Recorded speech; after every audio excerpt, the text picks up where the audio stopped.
Hi అండి, welcome to my channel Brosis vlogs Vizag.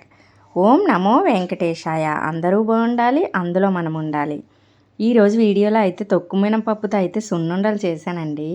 ఇవైతే చాలా హెల్త్కి చాలా మంచిది, చాలా ఈజీగా ఇంట్లోనే చేసేసుకోవచ్చు. చాలా తక్కువ ఇంగ్రీడియంట్స్తో కూడా చాలా హెల్దీ స్నాక్స్ అని అయితే నేను చెప్తాను.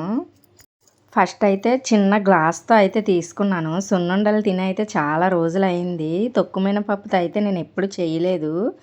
చిన్న గ్లాస్తో ట్రై చేద్దామని ఫస్ట్ చిన్న గ్లాస్తో తొక్కు మినపప్పు అయితే తీసుకొని వేపాను.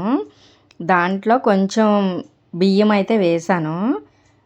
ఇలా వేగిన తర్వాత అయితే మిక్సీ చేసేసుకున్నాను. కొంచెం రవ్వలాగా ఉంటేనే బాగుంటుంది. మరీ పిండిలాగా కాకుండా ఇలా ఉంటే చాలా బాగుంటుంది. ఎవరైనా ట్రై చేయండి.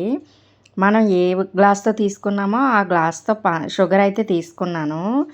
బెల్లంతో అయితే మా ఇంట్లో తినరనమాట. షుగర్ తీసుకొని అది కూడా మిక్సీ చేసేసుకొని పిండిలో అయితే ఫస్ట్ కలిపేసుకోవాలి. దీనికైతే నెయ్యి ఎంత బాగా ఉంటే అంత బాగుంటాయి అన్నమాట సున్నుండలు. ఎక్కువగా కాకుండా ఎప్పటికప్పుడు ఎలా చేసుకొని తింటే బాగుంటుంది అన్నమాట. ఇప్పుడైతే మనం ఏ గ్లాస్తో అయితే పప్పు తీసుకున్నామో ఆ గ్లాసులో సగం నెయ్యి అయితే వేసాను. నెయ్యి అయితే కరగబెట్టుకొని ఆ పిండిలో కలిపేసుకొని ఉండలుగా చేసేసుకోవడమే. చాలా ఎక్కువ ఫైబర్ అయితే ఉంటుంది అన్నమాట. చాలా మంచిది. హాలిడేస్లో స్నాక్స్ అంటారు కదా పిల్లలు. ఎలా అయితే ఎవరైనా ట్రై చేయండి. 7 మన నెంబర్ కదా, అందుకే 7 ఉండలు అయితే చేశానన్నమాట. చాలా తక్కువగా చేశాను, చాలా బాగా వచ్చాయి.